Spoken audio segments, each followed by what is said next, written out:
Evening, everybody. How are you all doing? I think spring might have arrived. I don't want to preempt that or jump too soon, but we've had some obviously horrendously cold mornings. But my God, this afternoon it was absolutely wonderful. Sun was out. There was the feel of spring in the air, which is always nice in the koi world after a long winter.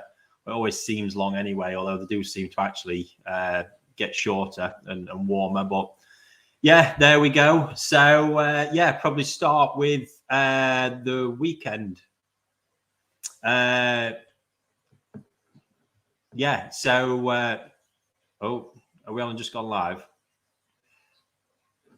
Yeah, even if I don't know if we just missed all that bit there. I got a bit of a glitch on the computer, but yeah, the weekend Secret Sankey Showdown event was a massive success. I'd like to thank everybody who attended that one. It was great to get to meet as many people as what we did, and yeah, the fish looked great. It all went perfectly well. So thank you to the team as well, who we couldn't have pulled it off without everybody, and the guys at Exclusively Koi as well. So yeah, absolutely everything. It was great, and I can't wait to get back for the return part of that in May, when we are going to be actually opening up quite a number of tickets for people who aren't involved in the event to come and attend as well. So yeah, really looking forward to that one. So in the return one, we're going to get to see, you know, what's happened with the fish. All the fish that weren't selected will be going there as well. So it's going to be good fun to see how it all played out. Yeah, and yeah, today I've just got a couple of things sort of lined up, a few pictures for a bit of koi appreciation at the end, some tying in with something I mentioned last week about that little yellow bird. And I've got a guest this evening. Mr. Tait is joining us. He nipped over on Sunday to come and support the event, which is very good of him. I bullied him into coming on last week. I'm sure I did, after I realised he sat there watching all the while. So should be good fun. I'll apologise in advance for any bad language, because yeah, he just seems to bring out the worst in people. I can't really say any more than that, really. But yeah, today been working flat out on Koi Talk again. I had a koi shipment in as well. Just finished unpacking that before got over here, which is nice. And yeah, so pulling together pictures for the mag today. So I've had to dig through the archives, and that's where I found a nice little one for a bit of koi appreciation towards the end, and then one that you may or may not enjoy to see, but I actually found one buried deep in the archives. It was my first pond, which wasn't much of a spectacle, but here we go. There it is in all its glory. One pond, it was about 1,500 gallon, I think it was, with a homemade filter at this end. Very basic. It was like a torture chamber at times, to be honest with you. I was just tinkering around and prattling around with stuff constantly in there, which is quite the opposite of how I am today. But we're talking over 20 years ago there, so it took a long time to get to this point of yeah, being the opposite end. But yeah, good fun, good memories. That pond's gone now, and the Koi Wholesale office up at the site is actually sat where that used to be. But yeah, it was good fun. I remember actually the point of building that pond when the wall collapsed. It was busy building a lot of the other ponds that are up there. It'd been finished, filled up, and then after hearing this almighty crash, saw a tidal wave flying across the grass. So yeah, plenty of memories. I remember a very challenging batch of fish I had from Marido. It was one of my first lots. I mean, my God, they were an absolute nightmare.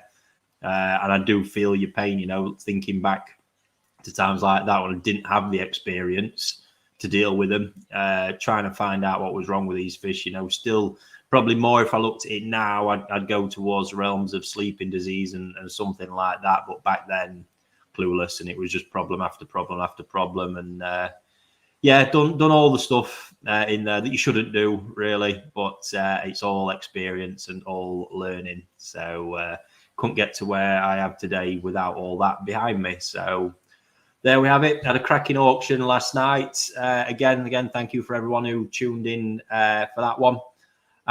before we get started, just if you can support what we're doing, please. If you're there, hit the like button, hit a share button, whatever channel you're on, Facebook, YouTube, whatever it is, so we can build up that audience and get this in front of as many people as we can. And if you're on YouTube, please hit that subscribe button. So anyway, I can see him sat there in the back room patiently. So shall we get Mr. Tait on? Evening, Evo. How you doing, buddy? Now then, Alan. Good evening, Rick. Okay, before we start, why aren't you at the football match? Is it because you know Leeds are going to thump United tonight? Quite the opposite, mate. Quite the opposite. You know, you tell me you're going to be sitting in your car doing this live stream and you bottled it. I know. I'm not going to lie. I'm pretty. The early starts are getting to me a bit at the minute, and I didn't fancy driving back at midnight because. Yeah. I'm a lightweight. I'll admit it. Chris did mention you were a bit of a lightweight, so. Good. So what kind of mood are you in this evening? Good. I'm always in a good mood. When it's to do with Koi, I'm always in a good mood. Fair play. So have we got some questions, or are we just going to yes. tear strips off each other for an hour? I've got some questions for you. Fair play, one is to do with the bloodline of the fish you had at the weekend. Not many people. Pardon? Yeah, the Sankies. Yeah. Not many people that were at the event would actually know much about what they were buying. Yep. In relation to the sumi quality, which was a lot of baby sumi on them that I could see, can you explain how that's going to develop on them?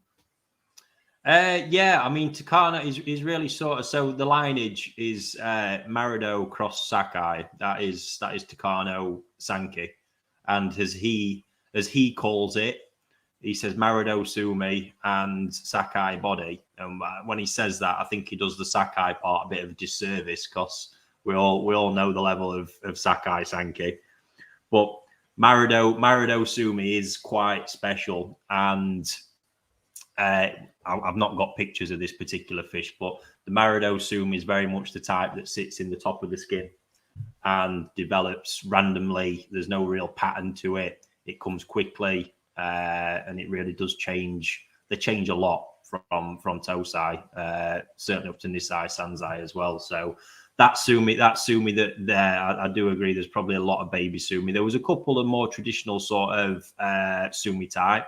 But when we actually strip it back and he says Marido Sumi, the Sakai Sumi actually develops and behaves in a very similar way to the Marido Sumi. So a lot of that is what sits in the top of the skin, because I have no issue, and I've got a lot of, I say a lot, the ones that are different, this is already going way out of hand. I've got 2 batches of Sakai Sanki this year. Now, Sakai Sanki, as I know them, I would have no issues buying what looks like a Kohaku with a shimmy on it. From Sakai, because it's very rarely do you see the kind of sumi that sits under the skin that's predictable and just comes through nice and slowly. Everything goes to plan. You don't see too many Sanki like that at all these days, to be honest, but that's probably because of how much Sakai blood is in a lot of them. So that is traditional Sakai sumi to me. I've seen it way over years where you get some that's developed and you often look at them and think, oh, just if it had a bit of sumi there, and most of the time it ends up just appearing at some point and manifesting and developing. So, and that's pretty much the way the Marido Sumi works. It's not much different with them. You do see more at Marido where you'll see a bit of Sumi sat under the skin and that develops, but more so it's very random and develops out the top of the skin. So that is a strong characteristic in Takano Sanki for sure. Although a lot of this younger Sumi does tend to be quite stable in his. It sort of throws the rule book out the way, because there's not many I've seen sort of growing Tosai to Nisai where it's completely dropped off. But they are Sanki. They're just very, very testing. And the Sakai bit I was just about to refer to, the way I've seen this looking a bit different is with the Dragon Ball Sanki I've got from Sakai, which obviously that lineage is created from crossing Issashowa with Sakai Sanki, just completely taking the rule book and ripping it up. So they're looking a bit different at the minute, but time will tell with them ones. Yeah. to be honest, if people want to see how the bloodline progresses, if they go on the World Initiate Guide, they'll see the kind of Sankey, they took baby champion at the All England and the national. Yeah. Bob's just that was a fish we sourced. Yeah. Yeah, That's it was. exactly it. Yeah. And then it did young champion last year at the All England. Yeah. So yeah, if people look at it, they'll see the traits that we saw at the weekend. I'm sure I've got the picture of when the owner bought the fish small from Exclusive.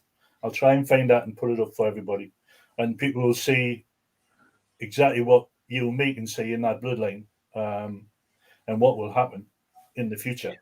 Yeah, in a short time. Yeah, absolutely. So yeah, no issues with having Takano Sankey either way, to be honest, because I mean the Sumi is just it's fierce. Yeah, when we see him at this size, it's just phenomenal. Yeah, the Sumi on this fish, even though it's only still size 3, is awesome. It's absolutely epic, actually. Yeah. And the placement of the Sumi on it is outstanding from when it was little.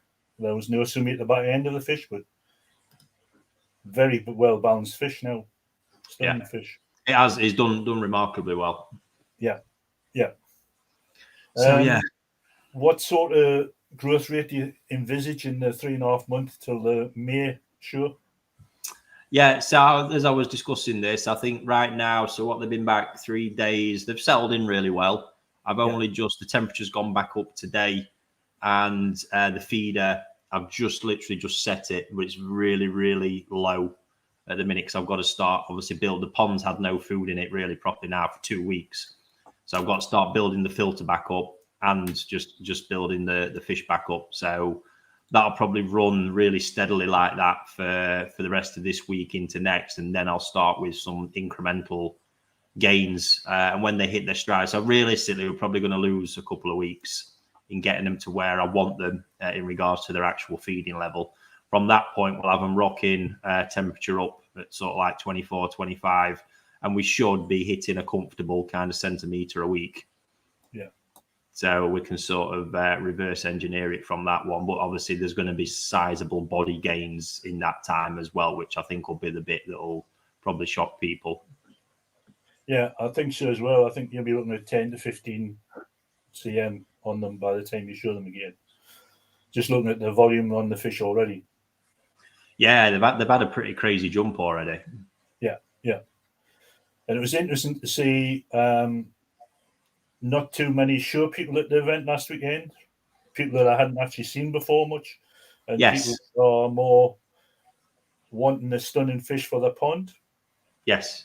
And it's interesting to know, a couple of people asked me a question, what do you pick? If I was shown, I would pick a certain type. If it was for me personally, my taste, it would be a different fish. Yeah. And I know there's couple of people there were show people, and people didn't actually notice what they picked out, and they would be amazed what they picked out. They picked out what I would pick out. Yeah. Which is fish that are very, very basic, very plain, very little sumi on them. Yeah. And it's getting people to understand how, if I was buying at that event, I would have bought for me personally, not for the show scene.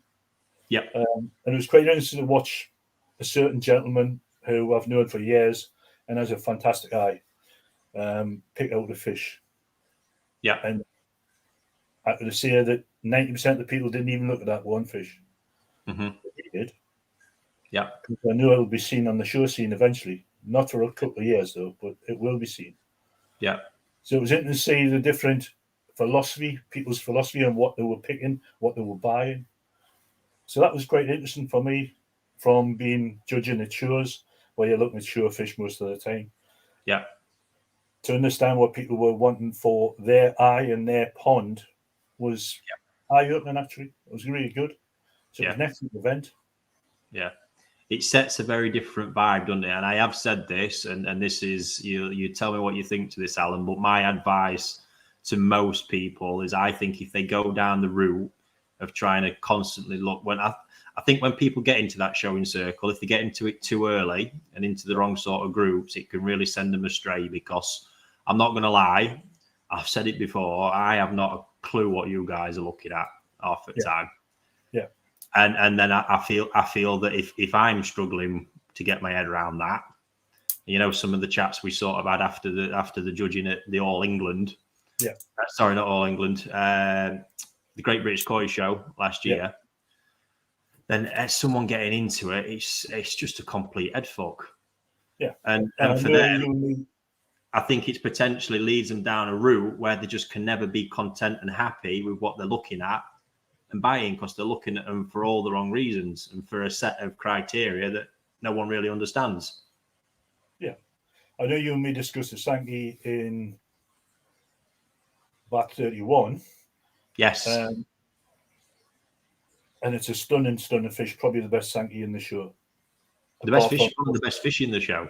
Yeah, apart from it wasn't ready to show yet, from my point of view. You see, this is what I could never get my head around this. Yeah, I can see what you're looking at, but the Benny wasn't ready. It was stretched out. Stunning fish, and I did speak to the owners after the show finished. You see, I wouldn't say stretched out. That Benny just wasn't finished. Yeah, it wasn't finished. It was young, but in my opinion, even with that being the case, that fish was far superior to the fish that won. And this is where it becomes tough. And this is just as I think, for me with koi keeping, like you said, there was a group of people there enjoying themselves, buying what they enjoy. Yeah, and I think that's the great route to being a happy koi keeper. It is, definitely. You know, because ultimately that's what if you don't enjoy it, I can't see the point in buying it. Don't get me wrong, there were some people there, I know they're probably doing it for the first time, because likewise, with them fish at that level, they're also a great learning experience. And sometimes the only way to have those experiences is to get involved in things. But I just think that route, you know, seeing as though we've got talking about it, down that it can be a dark and tricky path for a lot of people if they get on it too soon, and for the wrong reasons as well. Yeah. It's a learning experience for everybody. And one day you and me will agree on something. Oh, we did that day as well. That was amazing. I maybe need to do, what have I got to do GSC course? I'll be your trainee for however long it is. Well, you should come to the national and judge the dealers section. Am I allowed? Of course you are. Fair play. Well, I'll wait for my invite. I'll give you one now. All right, I'm there then. That'd be good for a laugh. Who's doing that, by the way? We're still organising. We need 2 judges for it. Yeah. One will be a hobbyist and one will be a dealer. Yeah. So we're still looking for the dealer side, because, as you know, dealers are not criticised other dealers' fish. Yeah. And dealers have then got to put with me saying, you need to go to Specsavers. No, I'm up for anything like that. If it's leave it with us. Oh, well, review, pal. Anyway, what's next? And by the way, just before we get into anything else, folks, as you're watching, please, if you've got any questions for me or for Alan, fire them in, and we'll do our best with that one. But feel free to make them as difficult as you can for the man. Oh, there you go, stitching me up again. Anyways, getting back to what we're discussing. Yes. We all know now about Sakai power in their bloodline. Yes. I probably saw it first in 2013 with Rad Sankey. Yep. That Sankey had the power I'd begin to see more now all the time. Do you think this bloodline or this power will evolve into all the other breeders in Japan? Yeah, I'm glad you said so. I went to my last trip, Sakai, not been down there for a while, obviously, because COVID, and then it's not just a place I drop in all that much because I don't do that much business there. I just seen a cracking question there that's just distracted me out. We'll come back to that one. My coin boys, I mean, that's just naughty. Very easy to answer as well. So, Yeah, and just walking around the place, the sheer amount, that body is such a strong trait. It's vast. Every fish you're looking at, no matter the quality of the fish, apart from the body, you're just going, wow. It's there. Kohaku, Sankey, you're just going head, backbone. It's absolutely crazy and so consistent. But obviously that's two parts as well. This is the big bit. That yes, they've got the lineage. The lineage has got the capability to do that. But Sakai are also masterful at raising fish. It's all right having that lineage and that potential. You don't feed them things properly, you aren't going to realize that body. Yeah. And that's the big part of all this. This is one thing I harp on about a lot, where, you know, some of the big fish you've seen at them shows when they're hitting 80 plus and beyond. Yeah, that to me is relatively easy to do. Getting fish up to a decent size. The bit that's not easy is getting the body volume. And that's where I see where it's capable. We've seen it, guys, in over here, you know, raising big fish in relatively small amounts of water. But this is where I believe that extra 10% of body volume, which makes an 80 cm fish look like an 85 cm fish or bigger, all comes from the art of raising and feeding. But it's feeding that's done in a way that takes fish and the environment. It's a dodgy line to tread, because you can very easily get it wrong and send the fish into a spin or even worse. So, and it's that extra bit where that raising skill really does come in. And as well as Sakai having that lineage, they are masterful at that part as well. And I also believe on top of the feeding, what is required, and I won't have it any other way, is a certain amount of water volume. Yeah. Got to have it. The fish need to swim, and not swim down. They need to swim. They need to swim them lengths, because volume is not just, it's muscle and it's fat, and it's balancing the two, so you don't get something looking terrible. And that's where these pond designs come in, where you've got these long, narrow ponds. Yeah. Because that's exactly what it's helping to achieve. And if you look, you know, Sakai is designed like that. I was pacing it out. The ponds are 40 foot long. Where they're raising big fish, they're 40 foot long. They're just swimming lengths constantly. One directional flow, like I like to implement. And yeah, you know, a lot of good equipment on there as well. Huge amounts of filtration, huge amounts of water volume, because that's another thing as well. To get that level of feed into them and manage the water, you need, as well as filtration, you need a certain amount of water volume just to help dilute it. Yeah. Without relying just on pure filtration alone, because without it, it's just too easy to pollute. So, yep, Darren, very good, thank you. Glad you enjoyed it. Yeah, it's too easy to just ruin everything. So, yeah, will we see it at other places? Well, yes, we do, and this then comes down to, I think, the two parts: the lineage that they're producing, what they're investing in parent fish, and then the breeder's raising capability, or the dealer's raising capability. And that's where we see, you know, Narita, you know, another guy worth discussing. You know, he is a master at eking out that extra 10%. The Marido Kohaku you've probably seen, you know, 4 years old, 75 cm. It's prime to do it. Won first prize, 75 Boo Kohaku at all the family here. The first thing, you know, at the time of getting it, when Narita said, he says, body's not good.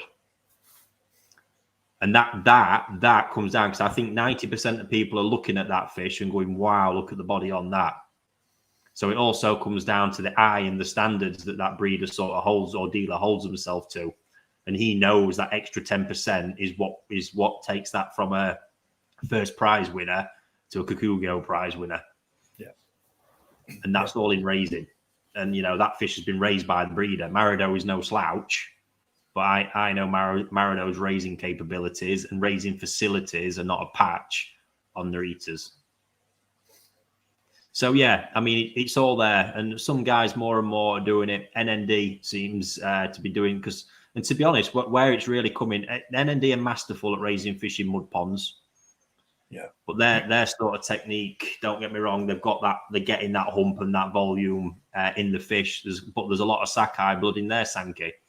but they get it across all the variety. And this is where I think it's more to do with raising sometimes than the genetics.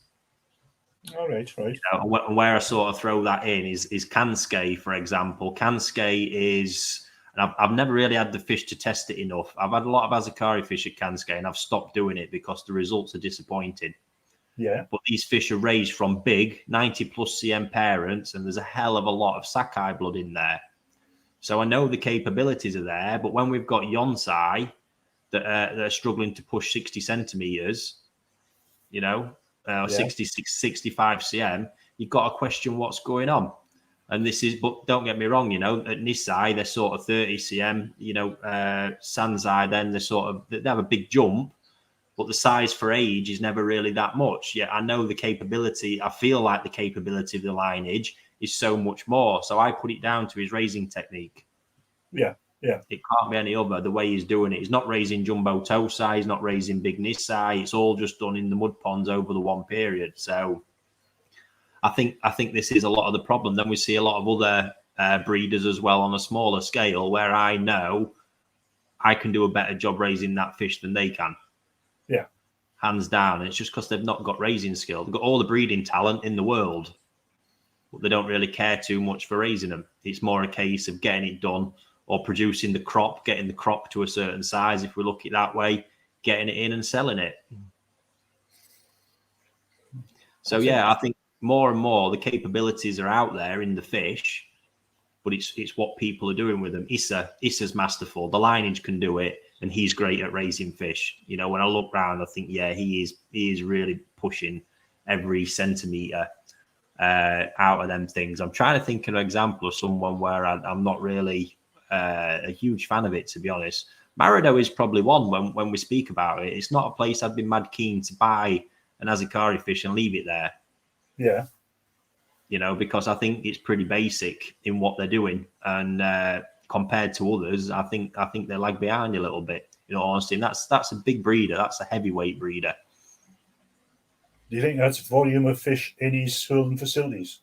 I know when I was there, you couldn't move in the ponds. There was that many fish in there. Yeah, no, that's normal at a lot of them, Al, to be honest. I think the mud pond raising thing is, and this ties in then to the whole sort of male thing, because you've been up at mine, you've seen what I've done with them male fish in a 3,500 gallon pond that's not really been lightly stocked, from lineages that have got the capabilities, and that ties into my beliefs of genetics and bone structure. If it's got the genetics, it's got the bone structure, the fish can do the business, regardless of male or female.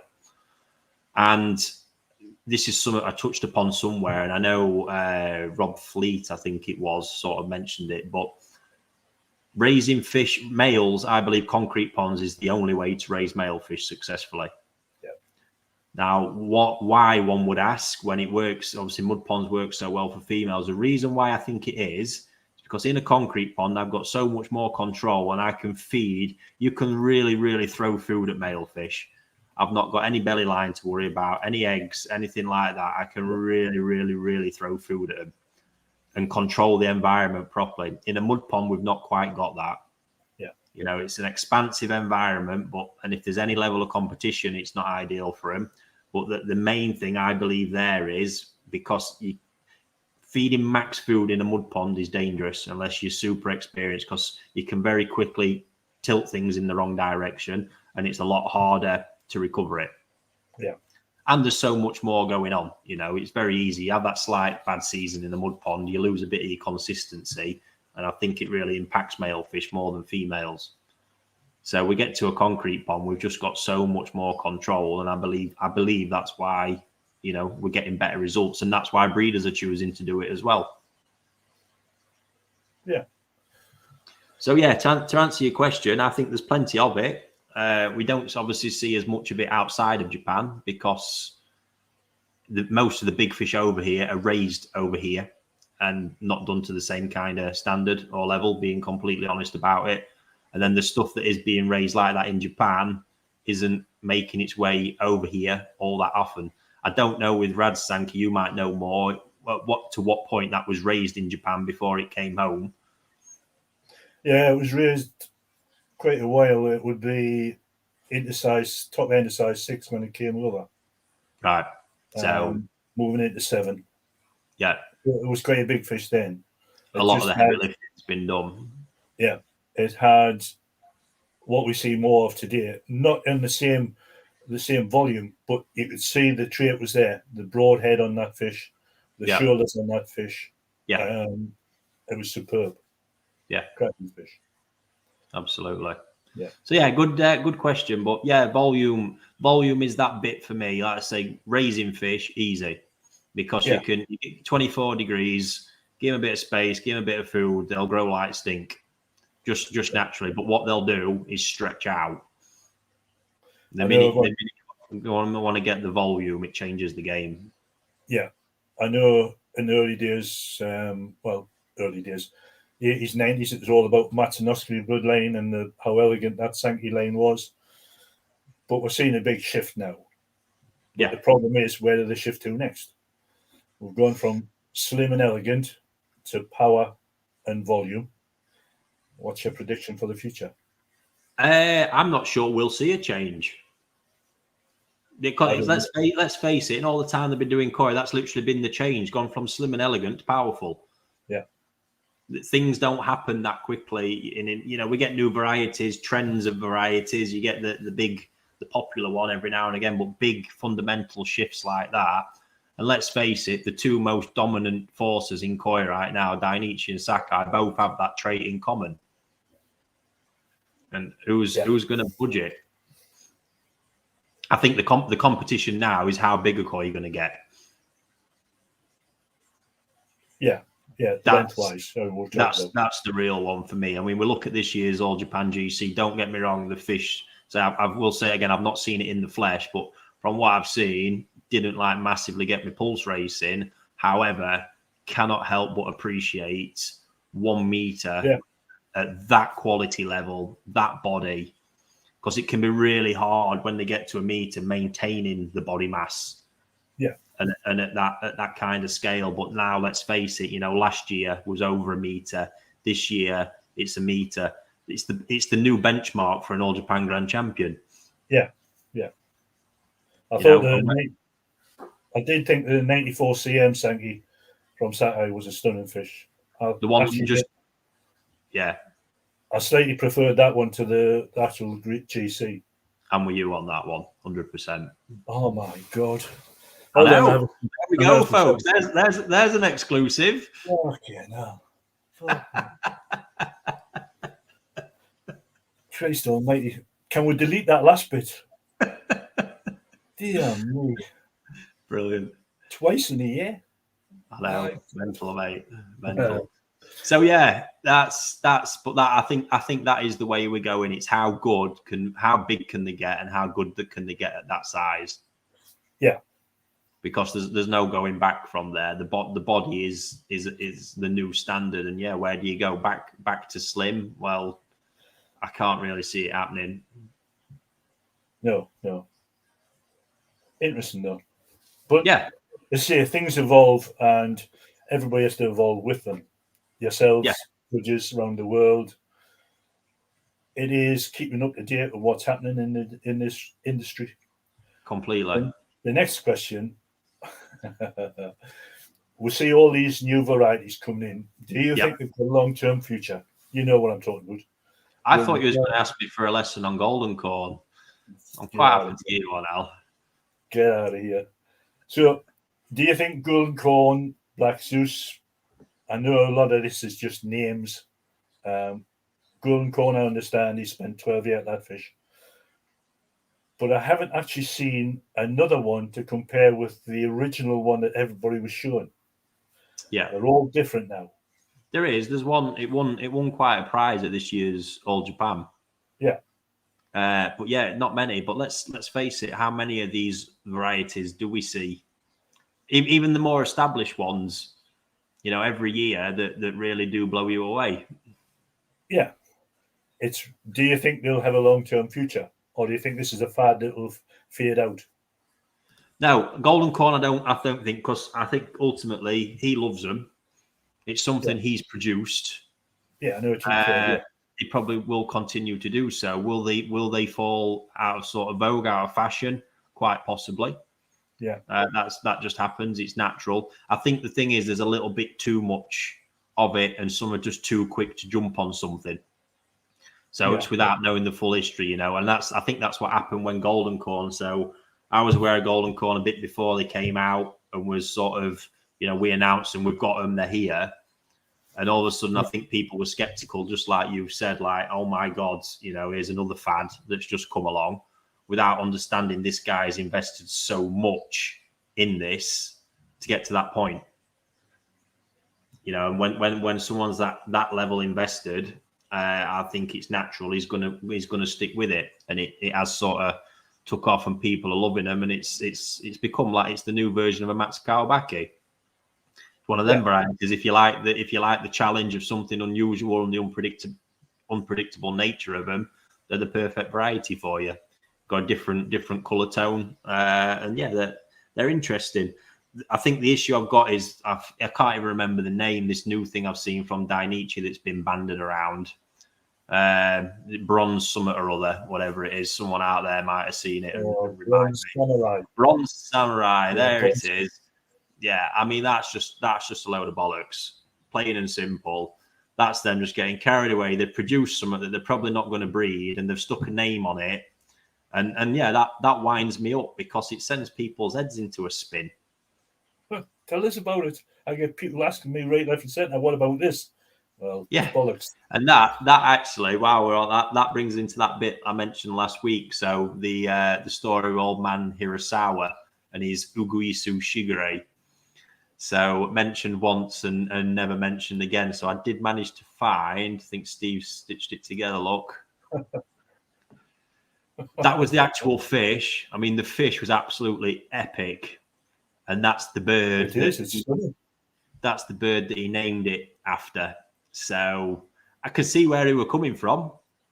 Absolutely. But like I say, I might have seen one or two more of these in all the times I've been there since. So it can never really, there's not enough volume there or traction for it to become established as a variety like that, really, is there? No, it's not. But that's the one anyway, Uguisu Shigure. Oh my God. So yeah, it's a good question, and it's seeing things pop up and knowing the motives behind it. Obviously, like with people like with Dainichi now, so the yellow monkey thing people have become very familiar with. But all that is a bloodline name. It's the name of a parent sex. Ultimately, all it is, they've just made their version of a Ginrin Karashigoi. Yeah. So they've not reinvented the wheel there. It's the marketing sort of name that's come with them. Black Zeus, if we look, Black Zeus is a Ginrin Komoru, with a sort of Aragoki scalation on it. So Deutz Ginrin stuff, people are producing quite commonly now. Marihiro's doing a lot of it. That's just then Dainichi's take on it and their brand name behind it. So I mean, sometimes you've just got to look through what's in front of you, really, and the marketing hype, so to speak. Yeah. But yeah, new varieties. I mean, let's think. I mean, we've had the Kirin from Wada. Yeah. That's kind of stuck. Haven't seen many of them lately. No. But he's still pumping them out en masse. Yeah. It's just if we look, for me, the ones that I find interesting, it's only ever the best ones. Yeah. There's probably not enough volume of them being produced, and he wants some proper money for them. So that's probably why you're not hearing as much about it, because they're not really coming through, because the cheaper ones aren't all that exciting. Yeah. So I think ultimately it's more. This is all more stuff out that people get to hear. You know, it's like the shift I've mentioned with male fish. That's been happening out there for a long time. It's just people's exposure to it over here, not really getting to know about it without someone like myself or anyone else who's visiting regularly talking about it. Yeah. So anyway, before you ask another question, we should have a look, just see what people's been firing in. So here we go, folks. My boys, Koi. Who's got the better eye, Ricky or Alan? Well, it sort of has to be me. Because you're just a snotty little nose kid that used to keep a hold of me pants. and say, please, mister. I forgot that I owe everything I know to you. I'll just declare that this evening, folks. It's about time. You know, he's penning all them years. He's just going to scrape me off my leg. Get off. Right. Anyway, next one. This is one for you from Crafty. Actually, we haven't heard your Ryan in the vat for a while. Let's get that done next time. Yeah, that was a good laugh, weren't it? It may. Let's throw him in. Right. How do you become a koi judge in the koi world? Fire away. Why is Crafty asking that? I've just seen it's Crafty. Why is he asking that? He knows the answer to that. Well, it's for everybody else. Initially, I used to show fish. Kate McGill is or was a judge from the Northeast. When we used to do the Northeast photographic show, Kate would let me wander around without getting involved. And Kate sort of said, look, why don't you get on the training course? So I did. And got made up, and I've been there ever since. Now, I won't show any fish now. As soon as I became a trainee judge, I stopped showing. Even though as a judge I can show, provided I'm not judging at that show. But with social media being the way it is, can you imagine if I took a GC at a big show? It would be judges bloody voting for a judge's fish. Or words to that effect. Yeah. So I'm not sure. Yeah, it's the politics side of it that really bugs. So I didn't do it anymore. I just enjoy judging, and I'll judge anywhere. I've done South Africa 3 or 4 times, Holland, all over really, and it's exciting. It's a really good thing to do. Apart from the crap you get, like anything like dog judges or referees in football matches, there's always people like Ricky Stoddard who's got an opinion. Right or wrong. Someone's got to keep you all in check. But yeah, I enjoy it, Ricky. And hopefully I'm hoping to get the judging trainee course pushed a bit more. I'm going to speak to Robin. I'll need it pushed. I'll let you that's the bit. How if people are interested in it, what have they got to do? How do they go about making a start? Yeah, just get in touch with the BKKS and you'll find the judging seminar on there. You can apply to join the seminar and then get on the course. The worry for me now, when I first started judging, my first year I judged as a trainee 21 shows. That was when shows were prevalent all over the country. Yeah. Now we've got a handful of shows. So for a trainee, you've got to do a minimum of 16 shows to even get called. Will be moved up to probation judge. And in that time, they've got to show their expertise on varieties, how to judge fish body shape wise. And it takes a while now. It can take up to 6 years now for them to get made up. Is there anything that can set that time scale back, Al? Well, I'm thinking about it now. I've got to really find a way of doing it. Seeing I'm the chairman now with the JSC. I've got to put my mouth. Well, I've got to do what I've got to do. I've got to try and find a way. Yeah. But is there anything that can set? Is there anything that can set the timescale back by a year or anything like that? Well, you know there is. You bastard. And we're not going to that on air. But as a class 1 bastard, you were it. Never mind. Oh, dearie me. Anyway, private one there, folks. But all to do with Yamabuki Ogans. Never let me and Al have a pair of walkie-talkies in public. No, never again. There we go. Right, let's see what else we got, buddy. Here's one from Lee. Who trained you, Alan? Who put them 2 comedians on tonight? Did you allow them to come on? Always. Crafty in Hatfield. I will meet you at a show somewhere. It wasn't a case of being trained. You're trained by all the judges. You're with different judges at every show. As a trainee, you're not with one judge. There are exceptions to that. I've mentored a couple of the trainees who had potential but couldn't communicate it properly. Yeah. They couldn't get across what they actually meant. So two of them had to mentor. I was mentoring Jazz as well, and Jazz, in my opinion, was going to be a really top-notch judge. Yeah. He's got an excellent eye for fish. Fair play. Anthony Gray was a club member, so he got more tuition from us at the Northeast Koi Club. Yeah. Anthony's an excellent judge. And Good. Nico from Belgium is an absolute superb judge. This year I teamed Anthony and him up at the All England, and they were phenomenal. Two excellent young judges together. And it's getting the right teams together as well. Yeah. Yeah. So hopefully we can get more. I want more younger people to join the JSC. Absolutely. And then they can take this on in the future. Yeah. Because most of the judges that are there now are getting old and they'll die shortly. So we need young blood. So I've got a question for you then. New head of the JSC. God help us all. Oh, God help you. What's the biggest thing you want to change? That's a tricky question. I know there's probably a big list, but what's the biggest one that's sort of screaming at you? There's not anything really, Rick, at the minute. No. Understanding these new varieties or non-new varieties. Yeah. I need to sit down with other judges and discuss them. How we're going to judge them. How do we bring a standard up for them? It's just little things. We will look at things and change things if we think it's necessary. Yeah.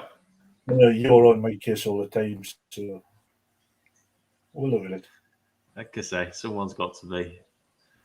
Right, I did have one question, which I think's. I presume I know the answer to this, but here we go. Stephen Crane. Alan, do you have your own koi pond?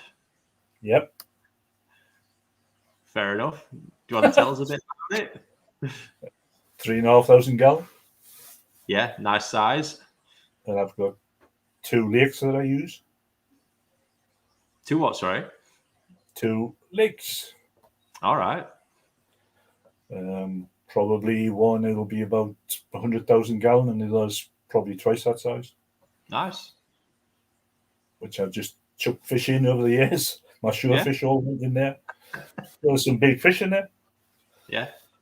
And that's just for me at weekends when I've had enough of work. I'll come home, grab a flask of coffee, just go up there and sit there for the whole day. Chucking a bit of food in to see what comes up, filling the water feeders up.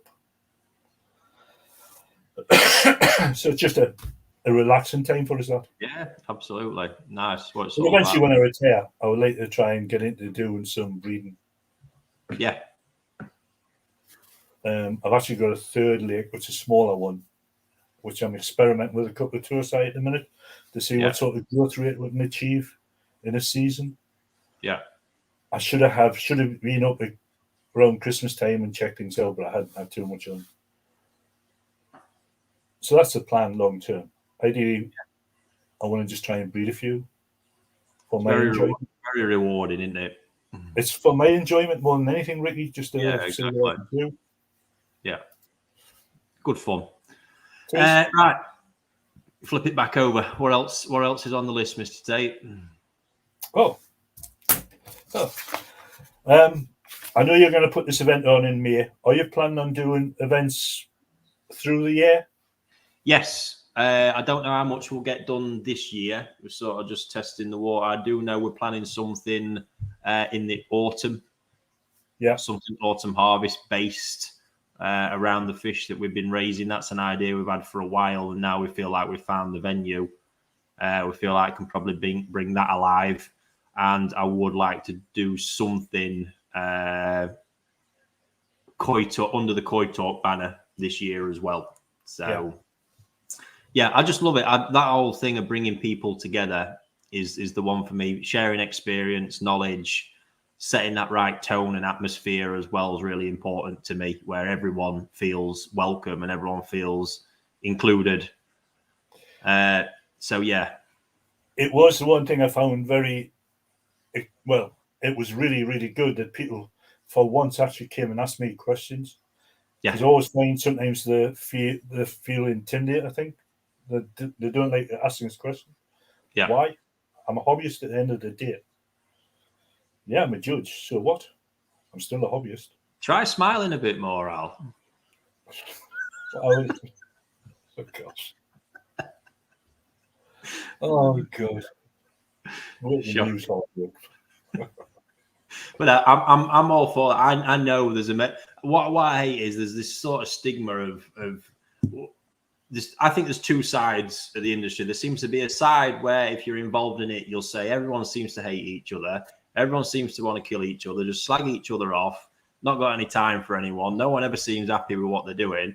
Then we've got the side of it where I'd say I spend most of my time was sort of in the masses where there's great community spirit. Everyone likes to come together, share, enjoy, and just embrace and enjoy the hobby really as much as possible. Yeah. And that's it. And that seems to apply amongst the dealers as well. To be honest, my sort of take on from what I experience, because people often say, my God, koi dealers seem to hate each other. But the circle I deal in, we have our autumn harvest event. We had 16 dealers there at one time and everyone got on absolutely fine. Same thing, talking, sharing experiences and just generally, enjoying themselves. Yeah. Although it was great to see Dennis there at the weekend. Absolutely. So much respect for Dennis. I've known him for years. And he's got a fantastic eye for koi. Yeah. So just for everyone watching, he's on about Dennis Wordsworth, isn't it? Yeah. So he was he Waddy's business partner or just his right hand man? It was Peter and Dennis. Yeah, so Waddy's business partner for all them years, and he came along as somebody's +1 at the event. So it was great to went and had a chat with him. Just did my little bit because I was back in the day. For me starting and looking up, there's two people there that you saw that were leading the way, and nice to see him attending an event that we're hosting, and got into him and just quickly asked him if I could, get involved and get involved with the magazine more than anything, because he's from a time in koi that I can only comment on secondhand from the stories and experiences of someone like him. I've not lived it. So, and I feel like there's so much that happened in that time that people would enjoy and like to know about. So fingers crossed we can make something happen there. Excellent. Well, yeah, I think what I've seen in the past couple of years, more events done by dealers, which is really, really good. Because for a while, I thought everything was stagnant. There wasn't anything going on apart from the shows. We need these other events on now to get the harmony we had at the weekend. For the industry and the likes of myself to get back together again, Rick, have a community spirit about the hobby and galvanize the hobby. That's why I've got no problem coming to latest events of yours or any of them kids who the other week. I've been invited to do something. I'll not announce it, but there's another event for the Old England show. You probably know about it actually. But he texted me last night to say, will I do something? Yeah, of course I will. Yeah, that's off you out. And it's just sharing knowledge with everybody like you do, the Koi Wholesale team, and enjoying the hobby again. Stop all the bitching that used to be going on. I think ultimately a lot of that's in life, isn't it? I think that's just depending on the circles you choose to mix in. There's shit and trouble and hassle out there. If you want it at any point, you can go and find it. It's all there. If you've no time for it and you just stay away from it, then I think you naturally are drawn more to them kind of groups as well. So I don't think it's industry specific, but there we go. We'll certainly keep on it and do what we can. Good stuff, mate. Good stuff. Right. Are you wanting to start your appreciation stuff? I know you. Far away with one more, and then we'll get that on. Okay. Bacterial problems. Yes. I've seen quite a few things on YouTube and on the web. People having problems. and people just throwing chemicals willy-nilly at that bacterial problem. Yep. If you had a bacterial problem at Koi Wholesale, would you deal with it yourself, or would you send stuff away to be analysed and tested, i.e. to Paula Reynolds? Right, I'm going to step, because if at Koi Wholesale, that would be a very different scenario to if you're just dealing it with a pond, because I've got so many implications there. I'd probably just take a zero tolerance approach to it. Yeah. Because I think it's, I've said it before, it's as bad as the nasty notifiables, to be honest. And from a biosecurity perspective, I think it would only leave me with one course of action, to be fair, and that would be a lot of culling and disinfection. Yeah. Because they're just, it's spread, even with the best biosecurity in the world, this shit seems to find a way of getting about. So, yeah, I'll take that. That's why I'm taking that out of the equation, because I would have to deal with that very differently. But tying into it, just based on one pond, I would absolutely bring help in. You need it, because these things are so complex. And when we talk of bacterial infection, we're talking sort of full-blown, where multiple fish are getting strong signs of ulceration, mouth rot, real open wounds, dropsy, and things like that. So that's when it's full and it's advanced. A fish just getting a knock on something or a little clump of raised scales is not a bacterial infection, so to speak. I think it's important to differentiate between the two, because if a fish has just knocked itself or got a clump of raised scales because they've had flukes, for example, that's completely different. So, yeah, first steps for me. And I think we had a question. I know Steve's there in the background. So if you can just dig me out, I think someone mentioned something about vets and how to deal with something like that. But for me, there's no other way. You need to get this diagnosed at the earliest possible chance by a vet, because water-based treatments, right, there we go. I almost lost a carcass last year with internal bacterial infection. Where do you stand on antibiotic injections and criminal vet prices? Right, let's take the sort of cost of an average collection of koi. I would say in 90% of cases, versus the cost of vet prices, for how involved they've got to get, to be fair, it's never going to stack up or compare. Antibiotic, and what you can actually do, if you think about this properly, you will spend so much money on water-based medications to try and eradicate it, or using the wrong antibiotics to try and eradicate it. The fact of the matter is, you can't actually legally get antibiotic now without going through a vet. It's against the law. A vet has got to come and physically look and ensure it's being used for their purpose, and they have to prescribe it. So we were talking about going it that way. You've got to involve a vet in this process, and a full-blown bacterial infection will not be healed without antibiotics. It's not going to work. But what they need to be done, the strain needs to be, the bacteria needs to be diagnosed properly, and the correct. So what they'll also do is a sensitivity screening to find out. Hey, look at you and this live stuff. You're shocking.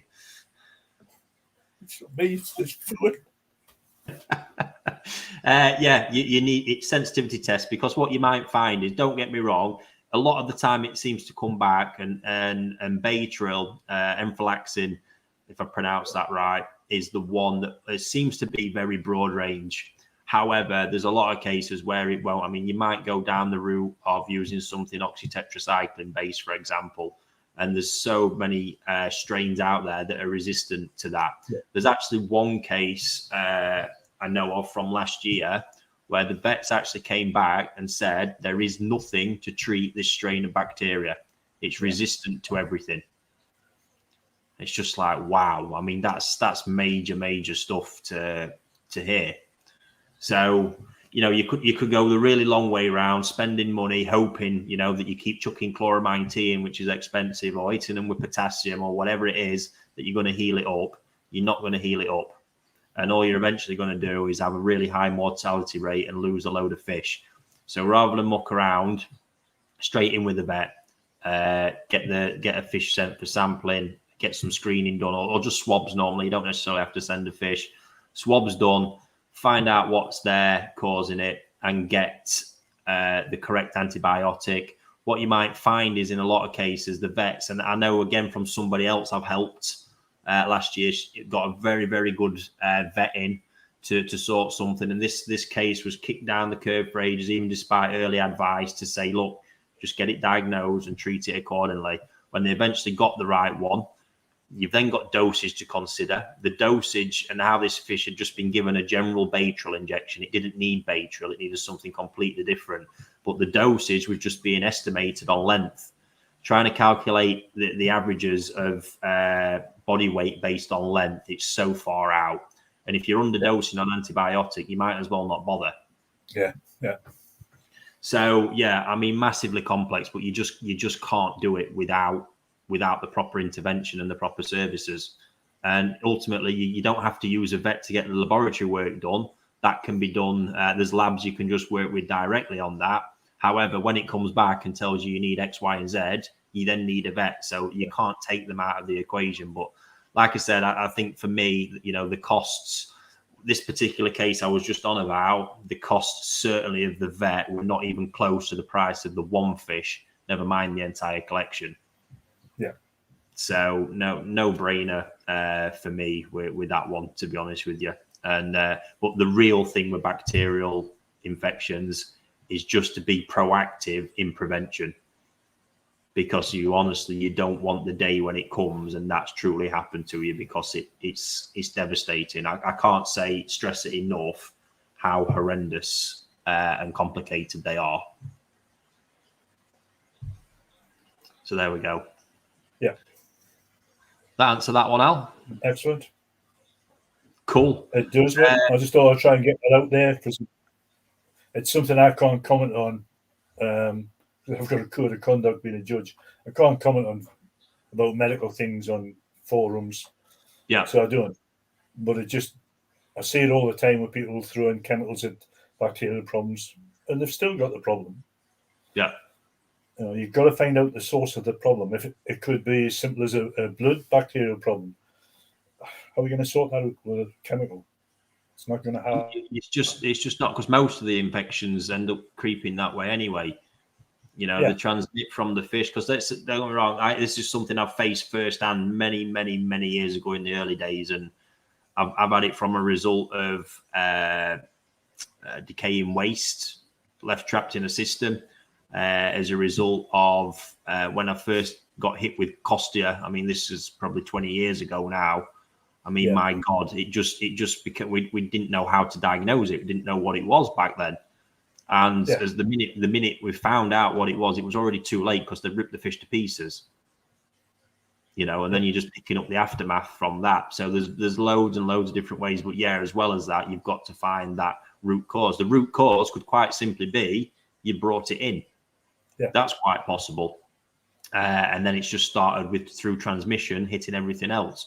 Or it could be something that's manifested because, as I spoke about it a bit, ultimately, all your pond, when I say about proactive prevention, ultimately the pond is either in a state where good bacteria is thriving or bad bacteria is thriving, because there's one food source, and whichever group's dominating the food source is winning. It's all present in your pond at any given point.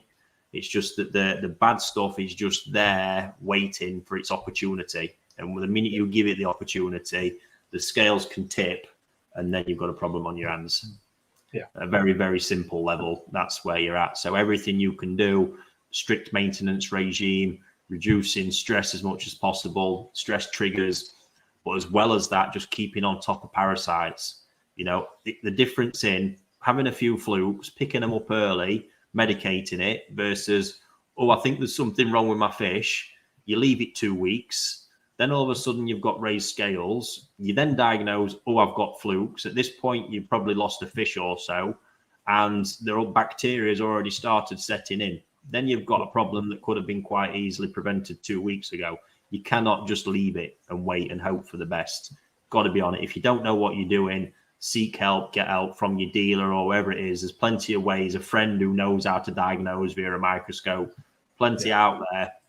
But yeah, the minute you know something's not right, you need to act and deal with it. So there we are. Excellent, mate. Thank you, that. Right, I'll just, before we get on, let's see if there's another couple of questions. Oh yeah, that seems a good one at a glance. Alan, what's the biggest change, better and worse, you have seen over your years of being part of the koi world? That's a good question.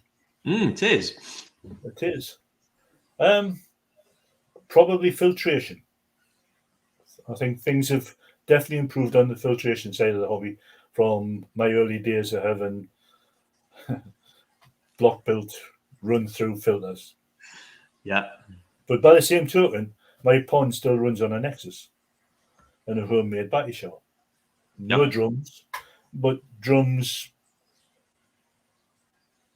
are an excellent filtration system.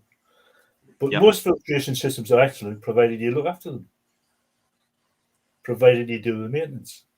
Yep. The one system I wouldn't have is a bead. Oh, join the club. Oh, Christ. Here we go, folks. Here's another moment. We've just agreed again. That 3 times in a year. Jesus Christ. Oh, yeah, everybody in the Northeast knows my opinion on beads. No, but horrendous things. But the surprising thing is, I watched Fitz's thing with Tim over in America, and his is all run on beads. Yeah, don't get me wrong. I think the EA way of doing it with the K1 is a different beast to traditional beef with beads. It's the beads I've got the big issue with. I don't like the closed vessels. I never will do. That's right. That closed vessel that you can't truly examine properly is a problem for me. Yeah. But the beads themselves, the clumping and all the issues is it's just too common. Yeah, there's too many places for crap to. And we talk about bacterial infections. Just right there is a system that these things can thrive in. Yeah. So for me, the biggest change I think is filtration, how it's improved over the years. Food as well. I think food's improved over the years from when I first started. Yeah. Using some of the crap that was on the market then, it was pointless feeding any fish. Yeah. But now you can get good growth rate with the right amount of food being fed and the right quality of food. Yeah. There's still crap on the market. Yeah. What about worst change then? Worst change, probably seeing you develop from a snotty 12-year-old kid to what you are now. Obnoxious. Being in my life. Fair play. I'll take that. Right, one more for you. I think you can offer some useful advice here. Do you have any advice for someone looking to start showing koi? Bubbles and Fins UK. Probably take it easy. I find lots of new people jump into Gosangi straight away. You're never going to learn anything off Gosangi unless you've got big pockets. Yep. I would suggest they went into showing size 1, 2s, and 3s, and learn that craft with Yamabukis, Kajatos, Goshis. Yeah. It's so much easier to start off and get the buzz from using them as opposed to going in with Gosangi, where you're against people who are sure hardened, they know what they're looking for, they know what judges they're looking for, even though you didn't. So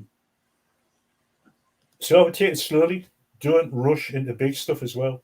If you start off showing size 5s and 6s, unless you've got good wallet, to buy the right fish, you will not compete and you will dishearten yourself. Yeah, I think that's the thing. Confidence can be fragile. Yes, and I would say the biggest thing is when you do go to a show, meet some of the people, some of the more experienced people, and talk with them. Don't be frightened to talk with them. Just go and ask them a question. Because some of these show guys they'll let you know the knowledge you need to know. It's all about communication. Yep. But for years, when I first started, very few people talk to you. very few people would talk to you about it. Mm. Now I find hobbyists will talk and chat and form groups and discuss things. Yeah. And like I say, if I'm at a show, just come and ask us the most ridiculous question. I will answer it. Yeah. I will help you as much as I can. Nice.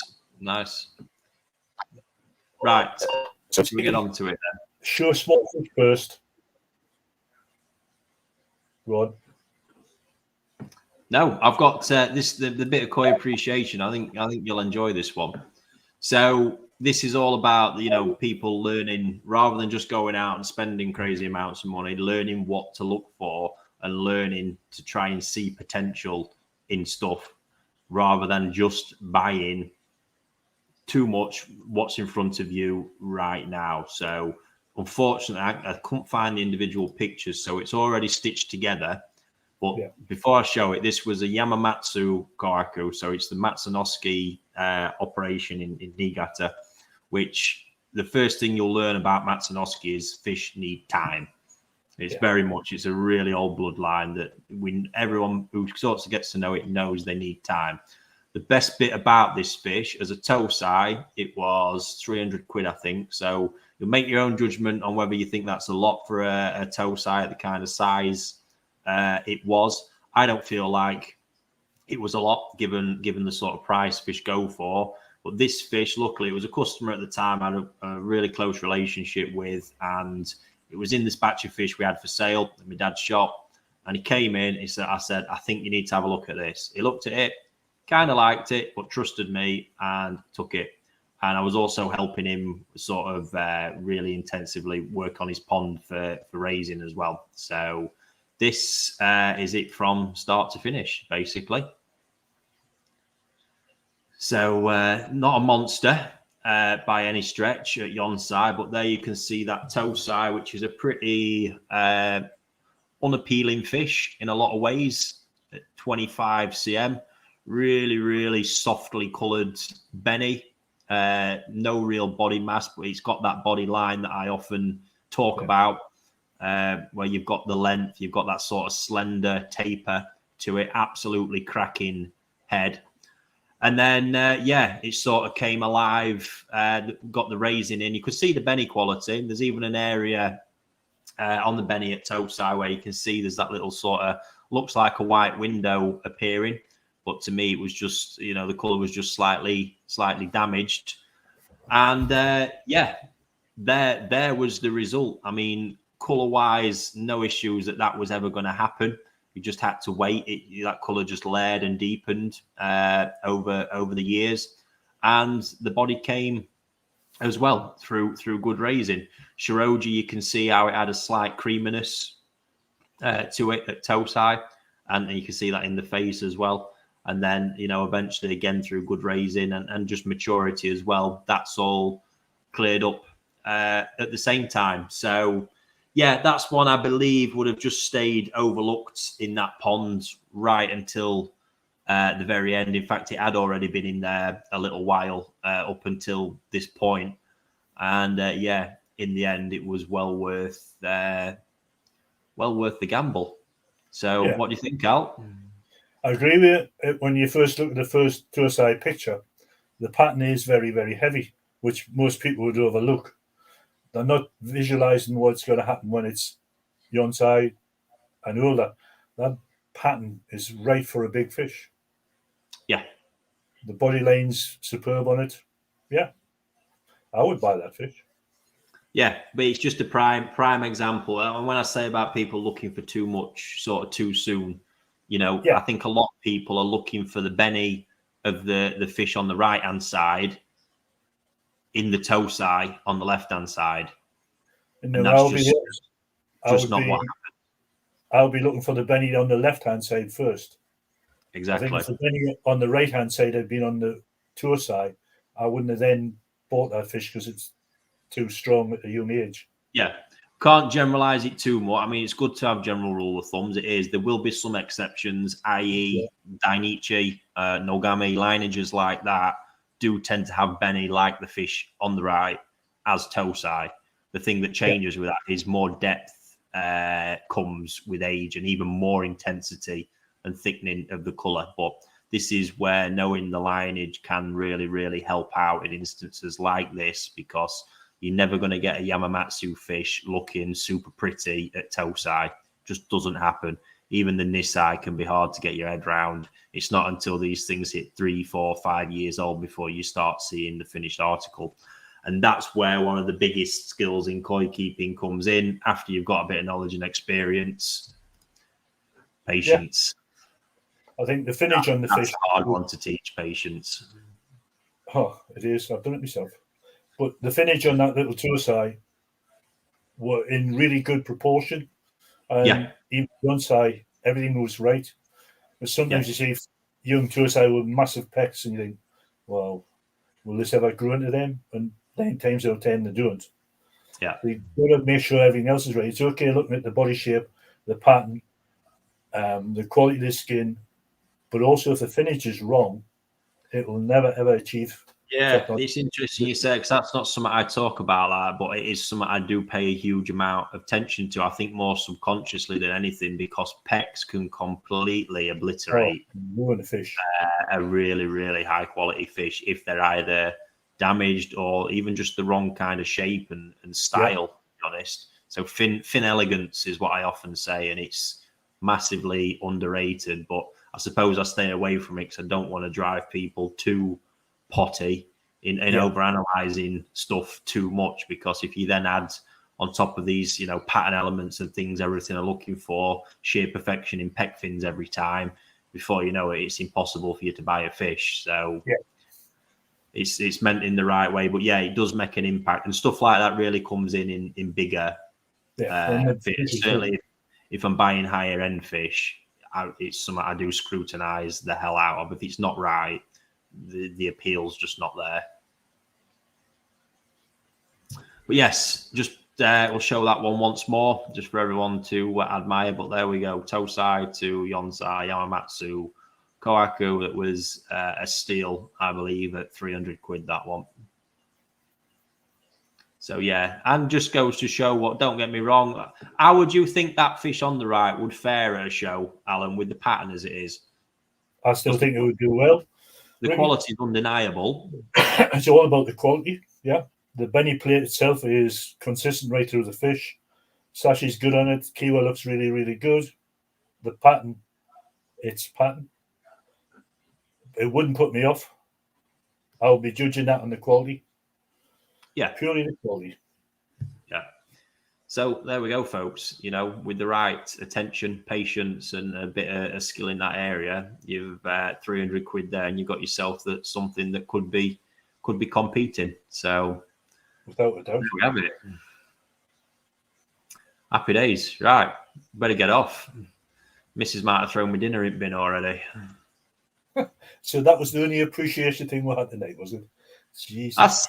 That's what I don't think I've got out stashed in archives anymore. Unless you want to hang on, do you want to appreciate the Ugui Sushigure? Yeah, that bird is beautiful. That was a pretty impressive fit. You see now why I was caught at the time, because it screams sort of Kogane Achiba in its setup, but also it's got the coloration of Kiki Kukuryu. So oh God. Fascinating. There we are. Thanks for your time, buddy. No problem, mate. I hope everybody at home has enjoyed that as well. And we'll be off. And hopefully we'll get Alan on again sometime in the not too distant future, especially if he's just sat at home watching. Might as well be on the screen. Well, I need to come down and get some fish in the boat with you and discuss all that. We keep saying that. We'll definitely get around to that for sure. We keep saying we're never getting it done. Oh, there we go, actually. Crafty. Raffle. Wow, the raffle's at 1,060 now. That's amazing. Thank you, everybody, for supporting that. This is that whole thing of community. We sort of spoke about how people can come together to raise that money there straight to a fantastic cause. You can't beat it. So, thank you to everyone. The game on fish is awesome. Yeah. Them Coda Achievers are pretty special. So Raffle's still open until the end of the month. If you haven't had a shot already, you can have a go. A £5 a ticket, basically, or £5 per entry into it. And happy days. We'll draw it on one of our live Q&As. So once again, Alan, thank you. I believe we've got some content of yours you've done with Chris in issues 20 and up and coming 21 as well. So out there, if you've not got that already, look out for it. And amazing. Thanks again for your time, buddy. And we'll catch everybody next week.